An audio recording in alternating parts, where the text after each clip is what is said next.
University 400 ఆ భూమి ల్యాండ్‌లోనే పరిశ్రమలు గావచ్చు, డెవలప్‌మెంట్ గావచ్చు చేయడానికి ముఖ్యమంత్రి గారు ఎందుకు ఆసక్తి చూపుతా ఉన్నారు? ఇంకోవైపు విద్యార్థులు వాళ్ళందరూ ఇక్కడ వన్యప్రాణులున్నాయి. ఇవన్నీ నాశనం అయిపోయేటటువంటి పరిస్థితి ఉంటది. ఇది అడవి నా పోతే మాకు ఇబ్బంది కలుగుతా ఉంటదని చెప్పి వాళ్ళు చెప్తా ఉన్నారు. వేరే దగ్గర డెవలప్‌మెంట్ చేసుకోవడానికి తెలంగాణలో ల్యాండ్స్ ఏం లేవా? హైదరాబాద్‌లో కావచ్చు ఇక్కడ గాని. ఎందుకు ల్యాండ్స్ పైనే ముఖ్యమంత్రి కావచ్చు ప్రభుత్వం పడతా ఉందనుకోవచ్చు? అంటే ఒక రకంగా ఇది చెప్పాలంటే ఇది అనాలోచిత చర్య. హ్మ్. అహంకారంతోటి, మూర్ఖత్వంతోటి చేసేటువంటి పనులివి. హ్మ్. ఏదో చెప్తారు చూడు, తీసుకపోయి సింహాసనం మీద కూర్చోబెడితే హ్మ్. ఏదో చేసిండ్రన్నట్టు ఆ! రారా బిడ్డ నెత్తి మీద ఎత్తుకుంటే ఆ! ఏదో చేసినట్టే ఉంటది ఈ పనులన్నీ గూడా. హ్మ్. కాబట్టి ఇది దీంట్లో నిజంగా ఏమైనా మీరన్నట్టు వేరే దగ్గర భూములు లెవ్వా? వేరే దగ్గర అటువంటి అవకాశాలు లెవ్వా? హ్మ్. అనంటే చాలా ఉన్నాయి. హ్మ్. చాలా ఉన్నాయి. హ్మ్. ఎందుకు ప్రభుత్వం ఒక్కటి గాదు. ప్రత్యామ్నాయం లక్షల ఆలోచిస్తలేదు? ఎకరాలే ఉన్నాయి. ఆ! లక్షల ఎకరాలున్నది. వాళ్ళు నిజంగా ఆ ఆలోచనతోటి, ఆ చిత్తశుద్ధి వాళ్ళు ఒకటే ఒకటి వాళ్ళు ఏదైతే ఆ రోజున్నటువంటి ప్రభుత్వం, ఆ రోజున్నటువంటి ప్రభుత్వం చంద్రబాబు నేననుకుంటా చంద్రబాబు మెప్పు కోసమో, లేకపోతే చంద్రబాబు ఆనందం కోసమో చేస్తున్న పని తప్ప, హ్మ్. మేము మేము యూనివర్సిటీ దగ్గర నుంచి తీసుకున్న భూమి మళ్ళా యూనివర్సిటీకి చెందొద్దు. హ్మ్. మళ్ళా చంద్రబాబు మధ్యలోకి ఎందుకొస్తుండు? అంతే మరి. ఆ! ఇప్పుడు ఆ రోజు చంద్రబాబే గదా ఈ మొత్తానికి మూలం. ఆ! అసలు నిజంగా చెప్పాలంటే ఇయాల దోషిగా నిలబెట్టాల్సింది చంద్రబాబునే. ఆ! ఎవడు మాట్లాడతలేడు. సార్ ఓపెన్ స్టేట్‌మెంట్ ఇస్తుర్రు మీరు. అవును మరి. ఆ! 2003లో హ్మ్. ఢిల్లీరావుకి హ్మ్. ఆ! హ్మ్. ఇచ్చింది ఎవడు? అసలు ఈ సమస్య మూల కారణం సూత్రధారి ఎవరు? హ్మ్. చంద్రబాబు కాదా? హ్మ్. అసలు వీటి జోలికి రాకపోతే హ్మ్. ఇవాళ ఇది ఇంత గొడవ అయ్యేదా? ఇంత గందరగోళం అయ్యేదా? హ్మ్. ఆయన చంద్రబాబు శిష్యునిగా చెప్పబడే, లేకపోతే మిత్రునిగా చెప్పబడే ఆహ్, ఈ చ ఈ రేవంత్ రెడ్డికి ఇంత పరువు పోయేదా? హ్మ్. ఇయాల ఏమైంది నవ్వుల పాలైపాయే. హ్మ్. నవ్వుల పాలే గదా! హ్మ్.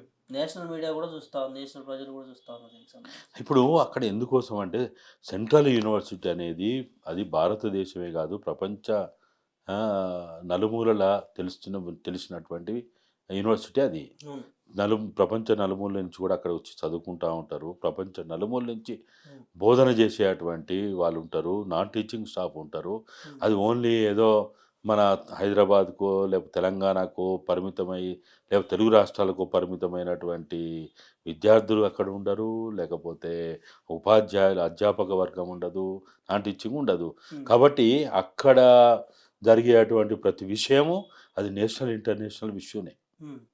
సో, మీరన్నట్టు మరి కర్త, కర్మ, క్రియ చంద్రబాబు గారే అనుకోవచ్చా మీరు చెప్తున్నట్టు? అంతే మరి. ఆ!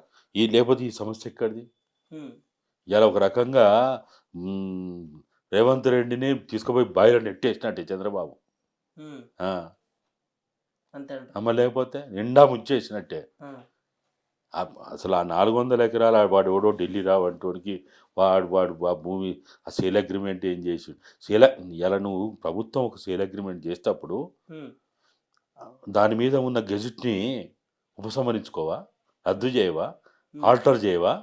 ఏమి చేయకుండా గుదుపు నొందే బర్రెన్నట్టు హ్మ్. నేను ముఖ్యమంత్రిని కాబట్టి నేను ఏది చేస్తే నడుత్తదని నా క్యాబినెటు హ్మ్. నిర్ణయమే శిరోధార్యం అన్నట్టు మాకు ఎదురెక్కడిదన్నట్టు ఆ రోజు చేసిన పని కాకపోతే హ్మ్.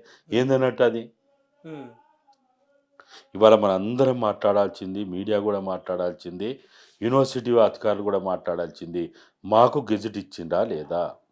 హ్మ్. మా గెజిట్ ప్రకారము ఇదే గాదు, మాకు 2324 ఎకరాల ఎన్నో గుంటలంటా ఉన్నారు. అంత మాకు చూపండి. హ్మ్. ఇప్పటికైనా, ఇప్పటికైనా యూనివర్సిటీ వైస్ ఛాన్సలర్ పాలక మండలి ఏదైతే ఉందో, ఆ! హ్మ్. హ్మ్. వాళ్ళు వెంటనే తక్షణమే వాళ్ళు రెవెన్యూ డిపార్ట్‌మెంట్‌కి హ్మ్. ప్రభుత్వానికి లెటర్ పెట్టాల. హ్మ్.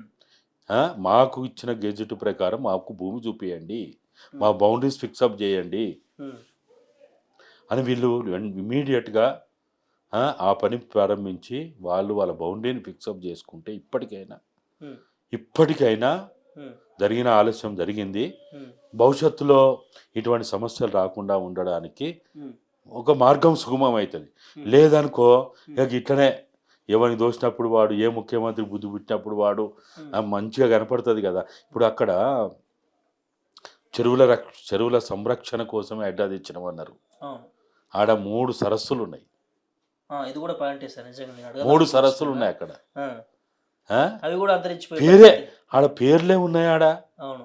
పికాక్ సరస్సు అని, ఆ, లేక్ అని, ఆ, లేకపోతే ఇంకా జంతువుల కోసం తాబేళ్ళకి సావనని సంబంధించి అవి కూడా ఇట్లా ఒకసారి వచ్చినాయి. ఉన్నాయి. ఆ, అరే మరి నువ్వు మరి అటువంటి వాటిని ఏం చేయాలనుకున్నావు? ఆ, ఒకవైపు ఏమో అసెంబ్లీలో పెద్ద పెద్ద మాటలు మాట్లాడతారు. ఓ మేము చెరువుల్ని కాపాడుతాం, ఆ, కాలువల్ని కాపాడుతాం, ఆ, కుంటల్ని కాపాడుతాం, ఒక్క గుంటు సెంటు ఆ, భూమిని ఖర్చు పోనీయము, డామ్ డూమ్ అని మాట్లాడతారు. విపత్తుకర పరిస్థితులు ఉంటే, ఇలాంటి ఆ, చెరువులు ఉంటే ఆ వాటర్ అన్ని అందులోకి వెళ్తాయి, లేకపోతే ఇబ్బంది పడాల్సి వస్తుంది చాలా చెప్పారు. చాలా మాట్లాడతారు. ఆ, మరి అలా వాళ్ళు చేస్తున్న పని ఏంటిది? దామగుండాన్నేమో అట్ట నాశనం చేశారు. ఉమ్, దామగుండము అసలు నిజంగా ఇవాళ ఇది ఒక్క హైదరాబాద్ సెంట్రల్ యూనివర్సిటీ విద్యార్థుల లేకపోతే అక్కడున్న అధ్యాపకేతర సమస్య కాదు ఇది. ఉమ్, ఇది హైదరాబాద్ సమస్య వాస్తవంగా చెప్పాలంటే. ఉమ్, ఇవాళ ఆ ఆ భూమిని కాపాడుకోకపోతే, ఉమ్, ఆ భౌగోళిక వనరుని కాపాడకపోతే ఉమ్, హైదరాబాద్కు నష్టం. ఉమ్. సార్ ఒకవేళ విలువతోటి చూడొద్దు దీన్ని. ఆ, ఇప్పుడు అట్లంటే దానికంటే ఉమ్, మరి కేబీఆర్ పార్క్ పెద్ద గొప్ప విలువదే అది. అవును. మరి మన హైదరాబాద్ నడిబొడ్డున ఉన్నట్టు హుస్సేన్ సాగరు ఉమ్, ఆ, ఉమ్, చాలా విలువ ఉంటుంది. ఉమ్, ఆడ ఆడ గజం 50,000 ఉంటే, 1,00,000 ఉంటే, ఇక్కడ 10 లక్షలు 5 లక్షలన్నా తీసుకుంటారు. ఆ, మరి ఇస్తావా? ఉమ్, అమ్ముకుంటావా? భూమిని పర్యావరణాన్ని కాపాడుతున్న భూమి అయినా లేకపోతే ఆ, వాతావరణ కాలుష్యాన్ని ఆ, నివారించేటువంటి ఇటువంటి ఏవేవైతే ఉంటాయో ఉమ్, వీటన్నిటిని విలువతో పోల్చొద్దు. ఉమ్, విలువ అది ఎకరం 100 కోట్ల, 200 కోట్ల, 500 కోట్ల, మరి ఈ భూమి మనం ఇది చేస్తేనే ప్రభుత్వ ఆదాయం వస్తుంది. వాడు ఎవడో పనికిమాలినోళ్ళు మాట్లాడుతూ ఉన్నారు. ఏదో ఏంది 2 లక్షలట, 5 లక్షలట, 3 లక్షలట ఉద్యోగాలు వస్తాయట. ఆ, అరే నీకు ప్రభుత్వంలో ఉమ్, ప్రభుత్వంలో ఉమ్, ఈ లక్షలాది ఖాళీలు వేకెన్సీస్ ఉన్నాయని ఒకవైపు ఆ, ఉమ్, ఆ, పబ్లిక్ సర్వీస్ కమిషన్ వాళ్ళు మొత్తుకుంటా ఉన్నారు.